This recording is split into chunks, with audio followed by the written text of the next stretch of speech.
Students, welcome on पिया power educate. तो student, आज मैं लेकर के आया हूँ ज्योमेट्री।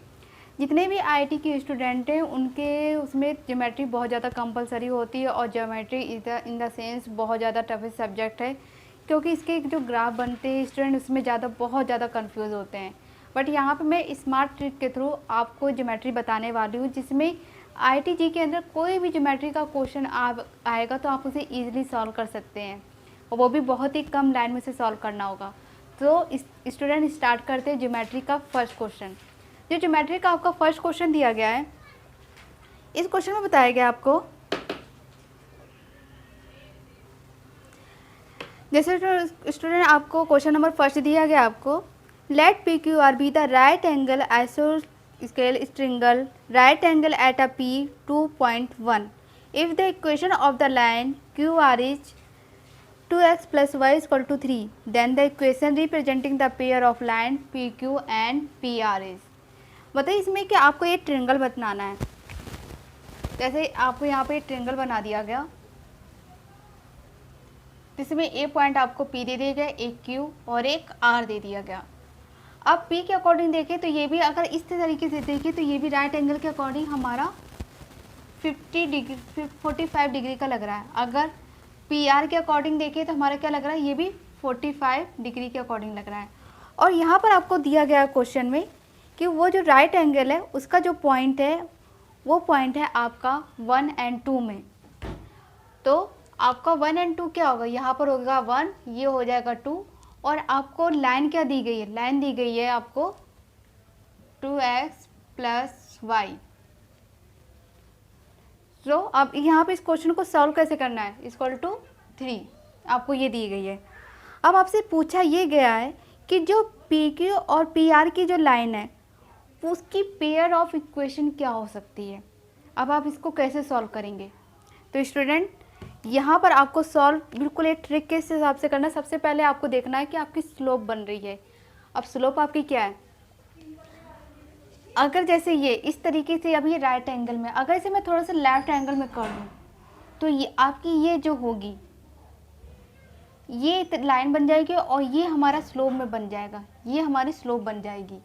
तो यहाँ पर हमारा स्लोप क्या होगा, ये हो जाएगा m।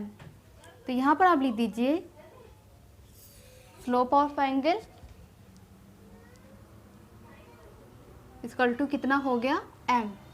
अब आपको पॉइंट क्या दिए गए थे, आपको पॉइंट दिए गए थे 1 और 2। आपको जो 1 दिया गया था वो इक्वल के बराबर दिया गया था, लेकिन जो आपको पॉइंट 2 दे दिया गया वो माइनस में दे दिया गया है। तो यहाँ पर आपका कौन सा एंगल बन रहा है, ये बन रहा है tan थीटा। तो यहाँ पर हो जाएगा tan 45 डिग्री इक्वल टू आपका हो जाएगा मॉड m माइनस 2, और यहाँ पर हो जाएगा 1 प्लस m माइनस 2। आपका 2 इसलिए क्योंकि आपका 2 tan थीटा के अकॉर्डिंग बन रहा है, तो यहाँ पर आपका निगेटिव साइन आएगा। अब कंडीशन ये रही, अब इसको कैसे कर दें, यहाँ पर हो जाएगा m minus 2 equal to 1 m minus 2m, और PQ के बराबर आपका क्या था, इक्वल टू आपका 1 आ गया। यानी कि आपने स्लोप का जो m है वो एंगल आपने फाइंड आउट कर लिया है। अब आगे की कंडीशन आपको क्वेश्चन के अकॉर्डिंग क्या दी गई है, क्वेश्चन के अकॉर्डिंग आपको दिया गया है if the line Q R is 2x plus Y equal to 3। यानी आपको जो लाइन है वो आपको रिप्रेजेंट करनी है 2x plus Y equal to 3। तो आप उसको कैसे रिप्रेजेंट करेंगे, अब यहाँ पर आप लिख देंगे, अब यहाँ से आपको m की वैल्यू निकालनी है। तो कैसे, ये हो जाएगा m plus 2 1 minus 2m equal to, यहाँ पर हो गया तो m इक्वल टू कितना हो जाएगा 1/3 और m इक्वल टू हो जाएगा 3। आपने यहाँ से m की वैल्यू निकाल ली। अब आपको इक्वेशन की वैल्यू निकालनी है, तो आप यहाँ पर क्या करेंगे, यहाँ पर आप लिख दीजिए y माइनस 1 tan थीटा का फॉर्मूला होता है, m की वैल्यू आपको कितनी निकली 1/3 रख दीजिए, और x माइनस 2, एक बार आप 1 की ले लिए, एक बार 2 की ले लीजिए।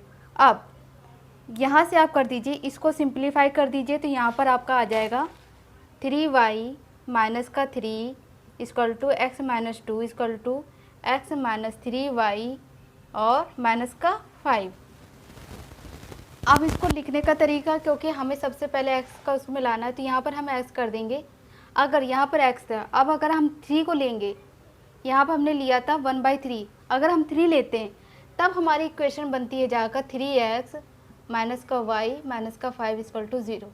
ये था जब m बराबर हमने 1/3 ले लिया था, ये था जब हमने 1 बराबर 3 ले लिया। अब इतनी कंडीशन पूरी हो गया। अब आपका यहाँ पे क्वेश्चन सिंप्लीफाई हो, आपका m निकल के आया, आपने m की वैल्यू इस फॉर्मूले एंगल ऑफ द थीटा पे रख दिया। अब उसके बाद आपके यहाँ पे इक्वेशन बन चुकी है। अब आप क्या करेंगे, अब आपको यहाँ पर जो वैल्यू थी ये बनी आपकी पी आर की वैल्यू, ये बनी आपकी क्यू आर की वैल्यू। पी आर की वैल्यू बन गई यहाँ से, ये क्यू आर की वैल्यू बन गई। अब दोनों की वैल्यू आप एक साथ रख दीजिए, यहाँ हो जाएगा x माइनस 3y माइनस का 5, अब यहाँ पर इंटू 3x माइनस का y माइनस का 5। अब यहाँ पर आप क्या कर दीजिए, दोनों की वैल्यू लिख दीजिए, कितना हो जाएगा 3x square 3y square plus का 8xy 20x माइनस का 20y और प्लस का 25 इक्वल टू 0। तो इसमें आपका यहाँ पे क्वेश्चन सॉल्व हो चुका है। आपको कंडीशन में फिर से आपको यहाँ पर रिपीट करके बता रहे हैं, आपको ध्यान क्या रखना है। आपको इस तरीके का कोई भी क्वेश्चन दिया जाए तो सबसे पहले आप उसका स्लोप निकालिए। सबसे पहले ये देख लीजिए ये किस एंगल पे बन रहा है, आपको इसके थ्रू पता चलेगा 45 के एंगल में बन रहा है, क्योंकि अगर इसे राइट हैंड या साइड हैंड करें तो ये एंगल हमेशा 45 ही डिग्री पर बनेगा। फिर उसके बाद 1045 के अकॉर्डिंग यहाँ पे लगा लीजिए, एक की वैल्यू ऊपर साइड जा रही है यानी कि वाई एक्सिस पे, तो इसका मतलब ये माइनस में होगी। सारी वैल्यू को लिख दीजिए, उसके बाद वहाँ से m की वैल्यू निकाल लीजिए। जब आपकी m की वैल्यू निकल आई तो उसको इस फॉर्मूले में रख दीजिए, और पहले जो m की वैल्यू उसको इस फॉर्मूले में रखते हैं, उसकी एक इक्वेशन बना लीजिए। जो m की दूसरी वैल्यू निकले उसको उस फॉर्मूले में रख कर उसकी दूसरी इक्वेशन बना लीजिए, और दोनों की इक्वेशन को एक साथ लिख करके उसका n2 कर दीजिए, और आपका ये इक्वेशन बन करके आ जाएगी। अगर इस टाइप के कोई भी क्वेश्चन अगर आपको आते हैं, आप उसको ईजिली सॉल्व कर सकते हो, वो भी स्मार्ट ट्रिक से। अगर इसको सॉल्व करने के पर आए तो ये बहुत ही ज़्यादा लेंथी हो सकता है। बस अगर आपको ट्रिक के थ्रू अगर काम करेंगे तो इससे भी बड़े बड़े इक्वेशन आएंगे, तो आप उसको इसीलिए सॉल्व कर लेंगे। सो स्टूडेंट अब स्टार्ट करते हैं क्वेश्चन नंबर आपका 2। चलिए स्टूडेंट अब स्टार्ट करते हैं आपका क्वेश्चन नंबर 2। जो क्वेश्चन नंबर 2 है वो आपका ये दिया गया है कि let 0 is less than alpha is less than π/2 be a fix angle P equal to cos theta comma sine theta and Q equal to cos alpha minus theta comma sine alpha minus theta then Q is obtain from P/। इस question में ये कहा गया है कि जो आपकी 0 से लेस देन अल्फ़ा से लेस देन π/2 की जो वैल्यू वो एक फिक्स्ड एंगल पे है, जिसमें आपको Q की वैल्यू दी गई और P की वैल्यू दी गई, उसके रिलेट पे आपको एंगल्स की वैल्यू निकालनी है वो जो P पर ऑब्टेन करे। सो कैसे, यहाँ पर सबसे पहले हम एक ग्राफ बना लेते हैं। जो हमें यहाँ पर एक ग्राफ दे दिया गया है, यहाँ पर सबसे पहले आप एक ग्राफ बना लीजिए। एक हो गया एक्स एक्सिस पे, एक हो गया वाई एक्सिस पे, ठीक है। और फिर हमें एक फिक्स एंगल बताया गया है, फिक्स एंगल यानी कि एक हमारा होगा P पर, एक होगा Q, एक हो जाएगा 0। अब यहाँ पर देखिए फिक्स एंगल यानी कि हमारी ये फिक्स एंगल थीटा फिक्स्ड है, तो ये भी हमारा फिक्स एंगल थीटा फिक्स्ड होगा। यानी कि ये अगर फिक्स्ड है तो ये भी अगर थीटा है तो ये भी थीटा होगा। बट अगर ये क्या होगा, ये हमारा हो जाएगा 1/2 अल्फ़ा माइनस 2 थीटा। अगर ये थीटा है ये थीटा तो इक्वल टू कितना हो जाएगा 2 थीटा। और ये हमारी अगर अल्फ़ा है तो इसके नीचे हमारी कितनी हो जाएगी, ये 1/2 अल्फ़ा माइनस 2 थीटा। अब बात आती है ऊपर की, ये अगर थीटा ये वाली थीटा तो ऊपर वाली यानी कि साइन में जाएगी, तो कितनी हो जाएगी, ये हो जाएगी अल्फ़ा माइनस 2 थीटा, और ये हो जाएगी हमारी अल्फ़ा माइनस थीटा। अब इसका जो मिड पॉइंट है यानी कि ये हमारा मिड पॉइंट है M, तो ये हमारा मिड पॉइंट हो जाएगा किसके लिए, ये हो जाएगा अल्फ़ा के लिए। और ये हमारी जो है O से ओरिजिन से जो एक्सिस पास हो रही, इसका मतलब ये हमारी हो जाएगी अल्फ़ा माइनस का थीटा। तो आपने यहाँ पर अपने फिगर ड्रॉ कर ली। अब मैं इस फिगर को बताती हूँ कि आपका यहाँ पर एक्सिस दिया गया है, एक्स वाई आपको एक्सिस दे दिए गए, ये आपका जेड एक्सिस है, और आपको पी और क्यू को बताना है। अगर इसके अकॉर्डिंग देखिए पी और क्यू, पी और ओ कितना है, थीटा है। अगर ओ और क्यू दे देखिए तो वो भी हमारा थीटा हुआ। बट अगर मिड पॉइंट के अकॉर्डिंग देखें तो ये हमारी theta plus theta equal to कितना हो जाता है, 2 थीटा हो जाता है। अगर यहाँ से देखिए वाई एक्सिस यानी कि यहाँ पर हो जाएगा आपका ये आर्क। अगर ओ आर से देखें तो ओ ओरिजिन से हमारे ये थीटा कितना हो जाएगा, 1/2 अल्फा माइनस 2 थीटा हो जाएगा। और ओ जेड से देखें तो ये हो जाएगी हमारे अल्फा माइनस का थीटा हो जाएगा। अब उसके अकॉर्डिंग जो आपका क्वेश्चन दिया गया है, क्वेश्चन में आपको बताया गया है कि Q B obtain from P by, तो यहाँ पर हमें क्यू और पी की वैल्यू फाइंड आउट करनी है। कि यहाँ पर जो ऑप्शन आपका दिया गया कि clockwise rotation around the origin through an angle alpha, या anti clockwise rotation around the origin through an angle alpha, reflection in the line through origin with slope tan alpha, या reflection in the line through origin with slope tan alpha by 2। So यहाँ पर कौन सा option हो सकता है, ये clockwise करके ऑप्शन होगा, या फिर एंटी क्लॉकवाइज होगा, या फिर tan अल्फा होगा, या फिर tan अल्फा बाई 2 होगा। कैसे, यहाँ पर प्रूफ करना पड़ेगा।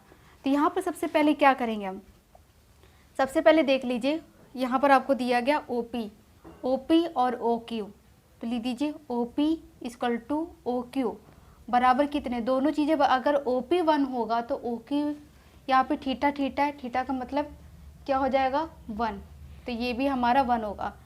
ये दोनों चीज़ें हमारी बराबर दी गई हैं। अब उसके आगे क्या है, अब आप अगर यहाँ पे एंगल लेते हैं, एंगल आपका क्या हो जाएगा QOP, तो यहाँ पर एंगल हो जाएगा QOP अगर एंगल लेंगे तो हमारा एंगल कितना हो जाएगा, यहाँ पर एंगल हो जाएगा हमारा इसके अकॉर्डिंग, ये तो हमारा थीटा है, हमें ये P और ये देखा कितना दे दिया अल्फा माइनस 2 थीटा, तो हो जाएगा अल्फा माइनस का 2 थीटा हो गया। अब मिड पॉइंट से जोड़ेंगे, अगर MOP फिर MOP, तो MOP हो जाएगा, तो इसका डबल यहाँ से किया गया है, यानी कि SSP इस पर ये 2 है। अगर MOP तो यहाँ पे लिख देंगे एंगल MOP प्लस कितना हो जाएगा POX, तो P पर कितना है 2, तो कितना हो जाएगा डबल, तो ये हो जाएगा 2POX, ठीक है। और ये हो जाएगा किस पे, एक्स एक्सिस पे, 2PO हो जाएगा, ये आपका होगा एक्स एक्सिस पे। सो अब यहाँ पर आप सारी वैल्यू रख दीजिए। M की वैल्यू कितनी थी 1/2 अल्फा माइनस 2 MOP 2 थीटा, ठीक है। अब 2PO की कितनी हो जाएगी इसके अकॉर्डिंग थीटा, तो यहाँ पर हो गई थीटा बराबर कितने थी अल्फ़ा बाई 2। अब यहाँ पर अल्फ़ा बाई 2 कैसे होगी मैं आपको बताती हूँ। जैसे ये हो गई 1/2 अल्फ़ा माइनस 2 थीटा, तो यहाँ पर MOP इसके अकॉर्डिंग ले लिया गया, तो ये हमारी ये हो गई। अब यहाँ पर हमें 2POX यानी एक्स एक्सिस पे कितना रखा जाता है, थीटा हो गया। अब वो बराबर में एक्स एक्सिस पे क्या होगा, अगर 2OP है तो वो बराबर में हो जाएगा अल्फ़ा बाई 2 हो जाएगा, क्योंकि वो जस्ट अल्फ़ा का यहाँ पर हाफ होगा। अगर यहाँ पर देखिए, अगर यहाँ पर ये अल्फ़ा है तो एक्स एक्सिस पे वो क्या हो जाएगी अल्फ़ा बाई 2 हो जाएगी, तो बराबर में कितना हो जाएगा अल्फ़ा बाई 2 हो गया। अब यहाँ पे आप कर दीजिए स्लोप ऑफ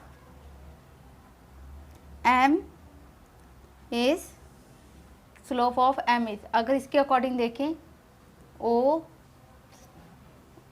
ये आपका O है, ये Q है, ये आपका P है, तो इसके अकॉर्डिंग ये कैसा एंगल बन रहा है, क्या आपका ये 90 डिग्री पर बन रहा है, नहीं बन रहा है। क्या ये आपका साइन में बन रहा है, साइन में भी नहीं बन रहा है। इस एंगल में आपका ये बन रहा है tan में, तो यहाँ पर आपका हो जाएगा slope of angle tan theta alpha by 2। तो यहाँ पर जो आपका ऑप्शन नंबर 4 है, the slope of tan alpha by 2 is the correct answer. जिसमें ये थोड़ा क्वेश्चन ग्राफ पर ही समझने वाला था कि सबसे पहले इस क्वेश्चन में आपको क्या दिया गया था। इस क्वेश्चन में सारी चीज़ें आपको दे दी गई है कि क्वेश्चन में ही आपको सारे सब कुछ बताया। जैसे यहाँ पर क्वेश्चन में बताया गया था कि 0 is less than alpha less than pi by 2, तो यहाँ पर मतलब आपको 3 एक्सिस बनाने होंगे। एक एक्सिस आपका होगा P और Q बता दिए गए, एक होगा आपका X, एक होगा Y, एक होगा आपका Z। पर आपको इनसे मतलब नहीं, आपको मतलब है सिर्फ इतने से, P Q O, और आपका मिड पॉइंट M से। P पर गया थीटा हुआ, Q पर गया तो वो अल्फ़ा माइनस थीटा हो जाएगा। अब यहाँ पे मिड पॉइंट आपका क्या हो जाए, theta plus theta equal to 2 theta हो जाएगा। अगर यहाँ से ओ एम की वैल्यू अल्फ़ा है तो ओ एस की वैल्यू कितनी हो जाएगी, अल्फ़ा बाई 2 हो जाएगी। तो ओ पी यहाँ पर ओ पी बराबर ओ क्यू इक्वल टू कितना है 2, क्योंकि थीटा बराबर थीटा, तो इक्वल टू कितना होता है, theta plus theta equal to 2 theta हो गया था। अब आपका यहाँ पे आया क्यू ओ पी बराबर कितना था, अल्फ़ा माइनस 2 थीटा, तो एम ओ पी आपका कितना हो जाएगा 2 पी ओ एस, यानी कि उसका डबल हो जाएगा। और एक्स एक्सिस पे एक्स यहाँ पर क्या था, अल्फ़ा हो जाएगा। तो ओ एम आपका अगर अल्फ़ा है तो ओ एस आपका हो जाएगा अल्फ़ा बाई 2। तो आप सारी वैल्यू उसमें रख दीजिए। और एंगल आपको ये देखना था ओ पी क्यू, तो ये आपका टेन थीटा के अकॉर्डिंग बन रहा है, तो यहाँ पर हो जाएगा टेन थीटा अल्फ़ा बाई 2। तो यहाँ पे जो ऑप्शन नंबर डी है वो आपका करेक्ट आंसर। अगर इस तरीके से आप क्वेश्चन सॉल्व करेंगे तो आपका इजीली सॉल्व हो जाएगा। अब स्टार्ट करते हैं स्टूडेंट, अब स्टार्ट करते हैं आपका क्वेश्चन नंबर 3। क्वेश्चन नंबर जो 3 है वो आपका आया हुआ था IIT एडवांस 2030 में। तो देख लेते क्वेश्चन क्या दिया गया। क्वेश्चन में दिया गया है कि for A is greater than B, B greater than C, C greater than 0, the distance between 1.1 and the point of the intersection of the two lines ax plus by plus c is equal to 0 and bs plus ay plus c is equal to 0 is less than 2 root 2, then आपकी ये option दिए गए हैं। तो इस question को solve कैसे करना है, ये स्टूडेंट बहुत ही लेंथी क्वेश्चन है। बस यहाँ पर मैं स्मार्ट ट्रिक यूज़ करके आपको बताने वाली हूँ कि ये क्वेश्चन आपका सिर्फ और सिर्फ 3 लाइन्स में कैसे सॉल्व हो सकता है। आपको इसमें कोई भी टेक्निक, कोई भी एक्स्ट्रा फॉर्मूला यूज़ नहीं करना, बस इसमें जो आपको लाइन दी गई उनको इंटरसेक्ट करते हुए उनसे सॉल्व करना है। कैसे, तो सबसे पहले आप देख लीजिए आपको दिया क्या गया है। आपको यहाँ पर दिया गया इंटरसेक्शन ऑफ द 2 लाइन्स। सो आप सबसे पहले लिख दीजिए इंटरसेक्शन ऑफ 2 लाइन कितनी है, a x plus b y plus c equal to 0। दूसरा क्या था, b x plus a y plus c equal to 0। आपको ये दिया गया है। आप इसको इस तरीके से लिख सकते हैं, सी के minus C upon a plus b comma minus C upon a plus B, इस तरीके से आपने इसको ले लिया। और फिर इसके बाद आपको डिस्टेंस कितना दिया गया है, डिस्टेंस बिटवीन 1,1, यानी कि इनके बीच में जो डिस्टेंस है 1,1 है। देन तब यहाँ पर और यहाँ पर दिया गया distance between 1,1 is less than 2 root 2।